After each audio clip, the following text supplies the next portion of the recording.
продолжуваме со нашите гости, Сузе. Прекрасни гости си имаме, ке зборуваме за она што сите го сакаме и го обожаваме, а тоа е музиката, како што кажавме дека е дефинитивно антистрес терапија. Добро утро за прекрасните Маја Кировска и Љубиша Кировски, 30 години заедничко музицирање на дуото Кировски. Добро утро и добре ни дојдовте. Добро и уште толку и уште многу повеќе посакувам. Благодариме. Сузе, повели. Одлична тема, особено денеска на меѓународниот ден на среќата. Навистина е тешко после информациите споделени во нашите утрински вести да се префрлиме така глатко, така лесно на музика, на уметност и на нешто кое дава една сосема поинаква слика на живење, ама вашата реалност и вашиот живот е всушност музика. Заедно сте од школските клупи, од училишните клупи и можеби за нас тогаш како дел од една убава музичка приказна, не ни беше на никој јасно до каде ќе се развие оваа ваша успешна приказна, но денеска можам да констатирам со огромна радост и задоволство дека се гордеам со вас затоа што сум ваш современик. Официјално добре дојди за Маја и за Љубиша. Благодариме на поканата. Честитки. Бавите зборови. Честитки за овој голем јубилеен концерт на 15 декември. Крајот на годината се случи така, нели, во кој ги заокруживте 3 децении заедничка работа, покрај тоа што сте брачни другари, вие сте и другари на сцената и речи си е реткост на овие простори, па и пошироко еден состав, едно дуо да опстои во континуитет со такви големи исчекори нанапред. Љубиша, како вака, како машко единствено во друштвото, имаш ли клjuč за тоа? Како? Имавте ли стратегија? Или себе носеше, го следевте инстинктот, го следевте вашиот пулс, ги следевте сигналите од публиката? Па вака, кога би направил споредба со денешниве генерации и она како ние почнувавме, мислам првенствено се гледа дека имавме многу повеќе ентузијазам, што недостасува во денешно во време, да.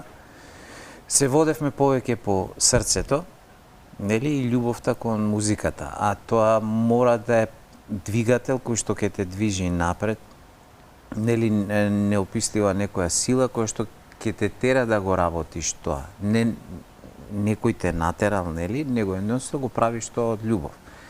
Така почнавме, нели, 93-та година, без никакви очекувања. Едноставно, без некои големи планови. Да, без планови големи, без очекувања. Едноставно бевме полни со енергија, не водеше само љубовта кон музиката и истражување секојдневно, леле, ова дело да го свириме сега, да го анализираме, да го работиме.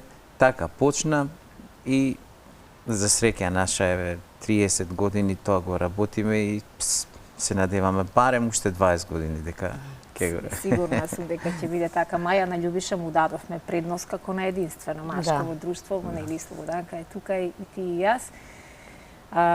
Драго ми е што ве гледам во ваква кондиција и можам слободно да констатирам по не знам кој пат дека луѓето на кои музиката им е еден голем дел од своето секојдневие, навистина не стареат или имаат некое магично копче кое музиката толку знае да го активира за да едноставно изгледате исто како во студентските денови, кога бевме се уште деца. Се согласуваш ли дека благодарение на музиката навистина е поинаков начинот на кој се живее и верувам дека и ти како многу умина не ги следиш вестите за да видиш што се случува, туку музиката ти дава една друга привилегија да се изземеш од актуелните случувања. Па добро, да, музиката пред се не е само професија, можам да кажам. Музиката е начин на живот. Ние двајцата сме прво родители, во овие 30 години станавме родители, нашите ќерки продолжија по нашиот пат. И Александра и Бисера нешто подоцна за нив ќе ве прашам. Да, продолжија по нашиот пат, веројатно гледајќи на нас и ние влеавме таму љубов кон музиката. Значи оваа професија прво мора да се работи со голема љубов. Бара многу одрекнување, бара секојдневна работа, бара секојдневно вежбање, дисциплина, да. Како спортистите ние сме. Буквално мора секој ден да се вежба, секој ден да се работи. Двајцата исто така сме нели педагози. Јас во средното музичко, Љубиша на факултетот. И пробуваме тоа наше искуство што сме го стекнале низ годините, не само на заедничко свирење, ние и заедно покрај тоа што ги завршивме тука нашите студии на факултетот за музичка уметност и магистерски, Потоа бевме на специјализација во Полска на Европска Моцарт академија, во Лозана, Швајцарија, многу концерти низ светот, така да стекнавме многу искуство, кое што еве сега гледаме да го пренесеме на идните генерации, пред се на нашите деца, а потоа и на нашите ученици и студенти. Кај вас музиката е некако доаѓа како семејно наследство. Да. Ајде ги споменеме сите музичари во вашето семејство, Љубиша, се служуваат, така? Така секако. Во поширокото. Да. Прво Маја, нели нејзиниот татко е Шуте, познат. Шуте е голема музичка бубњар, легенда, македонска легенда. Нејзината сестра Сања Шутевска, балерина. Потоа, нели, Маја, наследник на нејзиниот татко. Од мојата страна, јас сум прв професионален музичар. Меѓутоа, мојот дедо од село Шарпланинско, Лавци се вика, свирел многу убаво на народни инструменти. Да, некаде сум го слушнал, некаде може би си го споменал или не знам како, но некаде го имам слушнато. Така да, веројатно тие гени, да, си работат и... Меѓутоа, професионално, јас сум првиот кој што од семејството. Но Александра и Бисера играат една своја индивидуална приказна, така? Да. Они се сосема поинакви од нас. Посебно Александра. Да. Че она сега ќе дипломира класична гитара, меѓутоа не ја интересира електрична гитара, сосема други жанрови, се бара уште свој стил, свој сопствен израз да даде. Додека Бисера е виолинистка, го наследи тато. Многу е талентирана, се надеваме ќе биде успешна. Од септември ќе биде во средното музичко училиште. Одлично. Исто и нашата внука Мила Николовска и таа соло пеење. Така да имавме можност да ја слушаме и да ја пречекаме пред неколку месеци, навистина еден огромен талент со кој верувам дека семејството допрва ќе се гордее и ќе си го пронајде својот пат онаму каде што цели. Имаме ние еден материјал кој што ќе го проследиме на крајот од нашиот разговор. Кажете ми во врска со јубилејниот концерт, кои дела беа застапени на јубилејниот концерт по повод 30 години?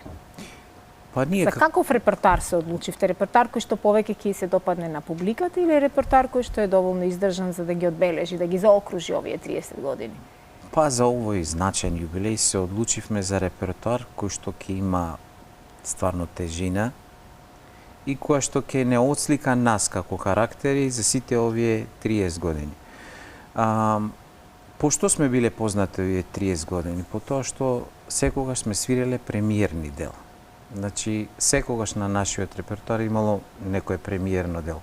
Така да овој пат се одлучивме за премиерна изведба на прекрасната соната од Фазил Сај, Маунтида.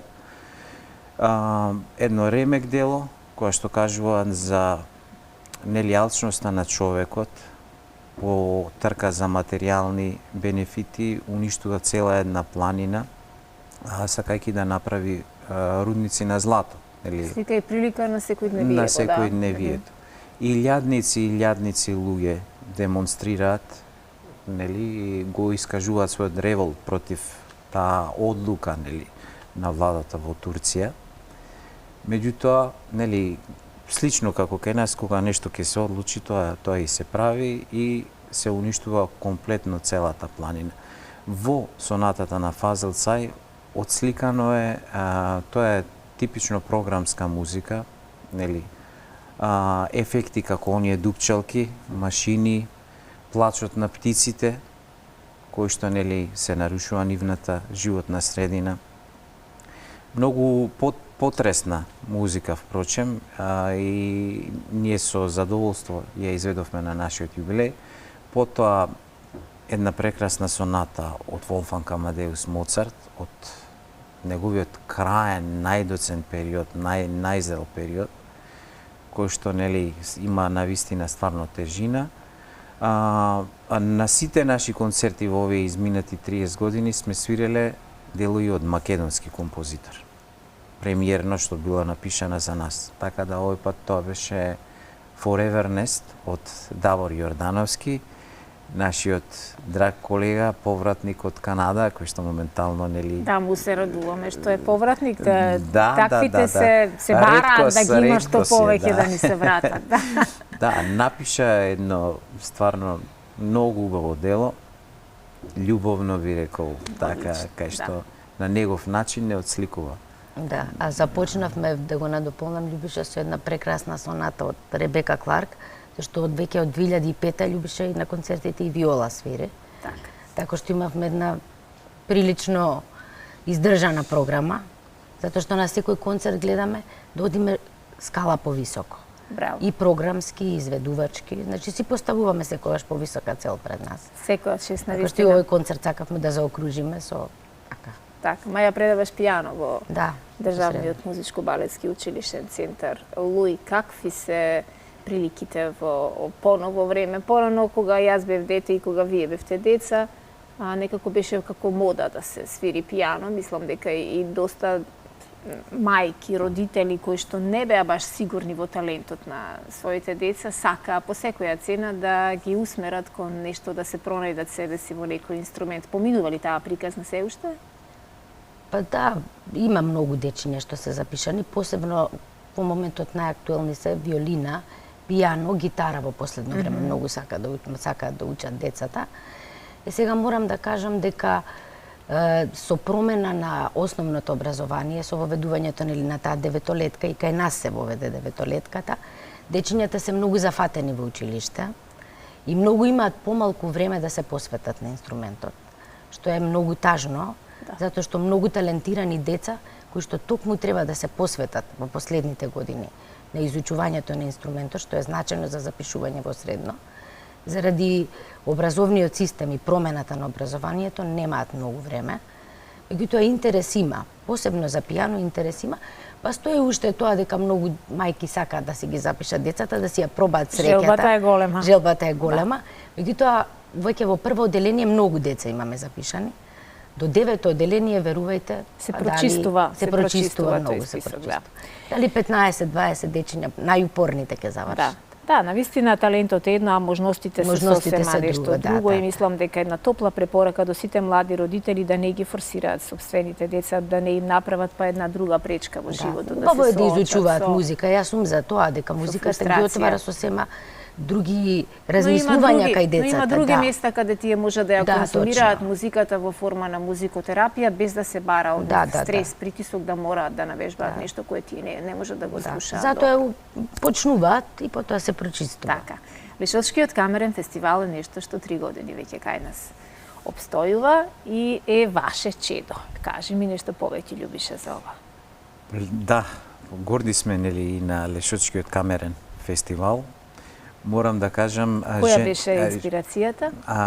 Најголема интуиција имаат жените. Идејата за овој фестивал е на Маја. Да знаев неја ќе ја прашам, јас викам ајде дека Лешочки па ти да го... Морам да бидам искрен.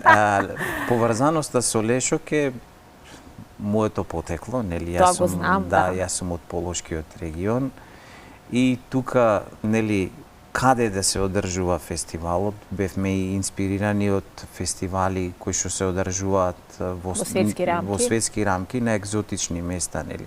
По планините горе во Швајцарија. Ама Маја го најде просторот. Тука, нели, одлуката требаше да падне дали Полошкиот регион, од каде што потекнувам јас, или Кумановот, кај што потекнува Маја. И Маја рече, сепак Полошкиот регион. Браво, Маја. Не, морам да се надоврзам, размислувавме каде ќе има услови за фестивал. Зашто за фестивал ни треба сала да имаме готова, да имаме пијано, инструмент да имаме.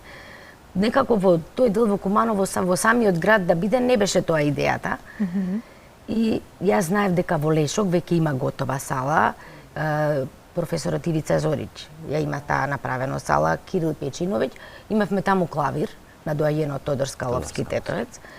И јас едноставно ми падна идејата, му реков Љубиша, тоа е идеално место. Разговаравме со професорот Ивица, рече тоа е супер и така да се роди идејата. А инаку баш во тој Полошки регион беше идејата за да биде едно зближување помеѓу двете најголеми етнички заедници, македонската и албанската. Значи, задолжително имаме концерт на македонски уметници, албански уметници, гостување од странство и има од минатата година еден концерт на млади уметници. Сепак да им дадеме простори на младите. До сега убаво се развива. Одлично. А сега ќе видиме понатаму. Така, јас тука ќе ви се заблагодарам за вашето гостување, ќе ви посакам уште многу успешни години заеднички да музицирате, да се гордеете со вашите керки, да поттикнувате други состави, не мора да биде тоа дуо, нека биде некој друг камерен состав кој што ќе целат и ќе стремат кон високи стандарди во класичната музика, тоа вие го докажавте и ќе го заокружиме разговорот со малку музика, инсерт од овој јубилеен 30 годишен концерт. Ви благодарам многу, имајте убав ден, денот на среќата е денеска. Благодарам. Благодарам.